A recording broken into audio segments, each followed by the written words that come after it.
جو چھوٹی موٹی بدعات ہیں نا، ان میں اصل اختلاف ہمارا نوحے کے اوپر نہیں ہے، اصل اختلاف ہے ماتم، چھریاں مارنے، زنجیریں مارنے کے اوپر ہے۔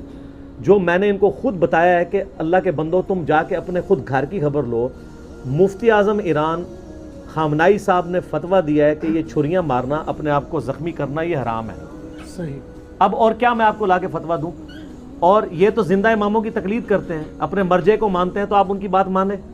یہاں آپ نے کیا کچھ کیا ہوا ہے؟ یقین کریں، میں پچھلی دفعہ محرم کے دنوں میں سول ہاسپٹل میں وہ میرے بچے کو کچھ لگی تو میں لے گیا علاج کے لیے، تو وہاں ایک نوجوان 18-20 سال کا لایا گیا، تو اس کی کمر کے اوپر نا کافی سارے نشانات تھے، تو وہ اس کے اوپر ٹانکے لگا رہے، تو میں نے پوچھا ہی کیا ہوا ہے، تو وہ جی زنجیر، وہ چھریاں مار کے زنجیر زنی کر کے ہے۔ تو مجھے اتنا ترس آیا کہ یار اس بیچارے نے تو ثواب سمجھ کے یہ کام کیا ہے، اور وہ جس طریقے سے اس کو وہ ٹریٹ کر رہے تھے، مطلب ایک چیز دوسری جگہ لگا رہے ہیں۔ کوئی ہیپاٹائٹس کا مریض آیا ہوا ہے اور اس کا وہ سوئی کھبو دیتے ہیں تو وہ مریض بن جاتا ہے اور ایک آگے معاملہ شروع ہو جاتا ہے۔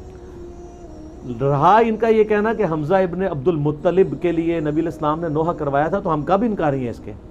بالکل کروایا تھا۔ یہ اس وقت کی بات ہے جب نوحہ ابھی حرام نہیں تھا۔ اس سے بڑی چیز شراب والے واقعات ملتے ہیں صحابہ کرام کے بارے میں، بعد میں جب شراب حرام ہوگی تو معاملہ ختم۔ جی۔ تو یہ بھی چیز پہلے تھی غزوہ احد کے موقع پر، بالکل تھی۔ بعد میں نبی علیہ السلام کی احادیث ہیں، بخاری مسلم میں درجنوں احادیث ہیں کہ نبی علیہ السلام نے فرمایا جو عورت نوحہ کرتی ہے کسی میت کے اوپر، اگر بغیر توبہ کے مر گئی تو قیامت والے دن گندک کا لباس اس کے اوپر پہنایا جائے گا۔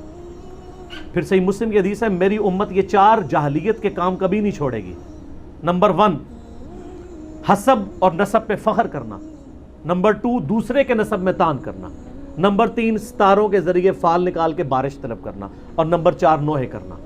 نوحے کی ڈیفینیشن یہ ہے کہ چیخو پکار کرتے ہوئے کسی مردے کی تعریف بیان کرنا۔ اگر کوئی ویسے نوحہ کرے اور چیخو پکار نہ کرے اور ایون نوحے میں رو بھی پڑے، ہم اسے غلط نہیں سمجھتے۔ المعجم الکبیر طبرانی کے اندر موجود ہے، میں نے اپنے پمفلٹ میں بھی ڈالا ہے کربلا والے میں، کہ سیدنا ام سلمہ نے جنوں کا نوحہ خود سنا تھا حضرت حسین ابن علی کی شہادت کے اوپر۔ وہ نوحہ یہ نہیں تھا یہ جو جعلی واقعہ، اور یہ نوحے تو ہوتے نہیں، یہ تو استمداد کر رہے ہوتے ہیں، استغاثے پڑھ رہے ہوتے ہیں، اور انہوں نے حضرت حسین کو ایک مظلوم شخصیت کے طور پہ پریزنٹ کیا ہے۔ میں یعنی ماڈرن شیعہ کا سب سے بڑا جرم یہ سمجھتا ہوں، اور یہ میں نہیں کہہ رہا ہوں، سید جواد نقوی صاحب حفظہ اللہ تعالیٰ، خود جو شیعہ کے اس وقت امام ہے پاکستان میں، ان کی ویڈیوز موجود ہیں، انہوں نے کہا کہ مجھے بچپن سے شیعہ خاندان سے جس حسین کا تعارف ہوا وہ تو ایک مظلوم ہے جس کے ساتھ ظلم ہوا ہے، جبکہ کتابوں سے مجھے اس حسین کا تعارف ہوا ہے جس سے زیادہ دلیر شخص ہی کوئی نہیں ہے۔ بے شک۔ اصل میں حسین ابن علی علامت ہے دلیری کی، مظلومیت کی نہیں، دلیری کی علامت ہے۔ ان لوگوں نے پکڑ کے یہ کیا سے کیا بنا دیا ہے۔ اور یہ تو نوحہ اگر کوئی تعریفی جملے کے رو بھی لے ہمیں کوئی حرج نہیں۔ میرا تو یوٹیوب پہ کلپ لاکھوں لوگوں نے دیکھا ہے، سوگے حسین اور غم حسین میں فرق۔ ہم کہتے ہیں سوگے حسین نہیں ہے، غم حسین قیامت تک رہے گا۔ میں نے احادیث سے پیش کی ہیں چیزیں، میں آج اس ٹاپک کی طرف نہیں جاتا۔ اصل میں ہمیں اختلاف ہے اس ماتم کے ساتھ، اور یہ جو دلائل پکڑ رہے ہیں اس میں کوئی ماتم نہیں عورتوں نے کیا تھا۔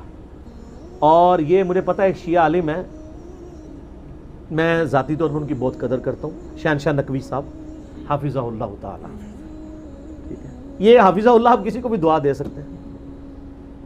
تو انہوں نے یہ بات کی ہے، اور انہوں نے یعنی مجھے بڑا افسوس ہوا قرآن سے آیات پڑھ کے نا، سورہ یوسف سے، حضرت یعقوب علیہ السلام جو افسوس کرتے تھے یوسف علیہ السلام کے لیے، وہ تو اس میں الفاظ ہیں، وہ ہائے یوسف کہتے تھے، اور یوسف افسوس یوسف کے اوپر، اور یوسف کو یاد کر کے روتے تھے حتیٰ کہ ان کی بینائی چلی گئی۔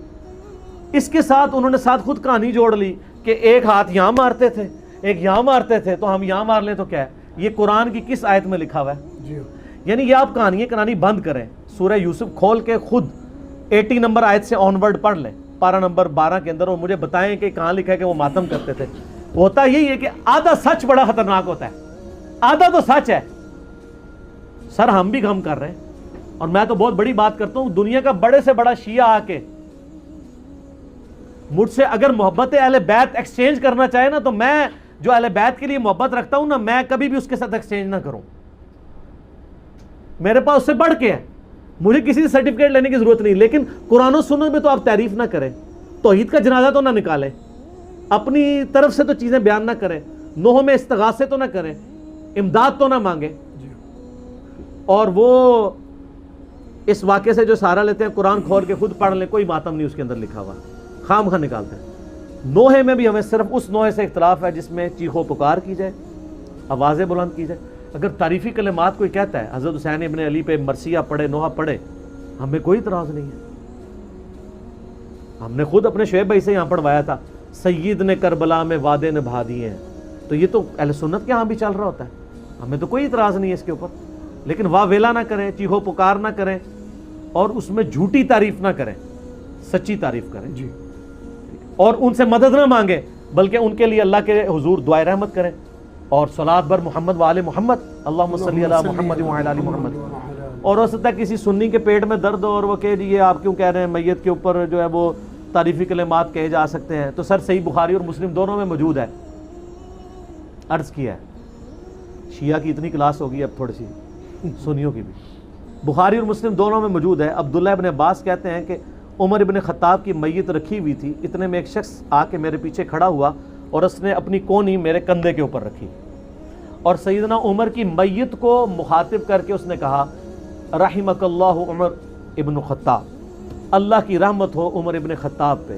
یہ وہ شخص تھا کہ میری خواہش ہے کہ جب میں مر کے اللہ کے حضور جاؤں تو اس کے اعمال کے ساتھ پیش ہوں. اس نے اسلام کی وہ خدمت کی ہے.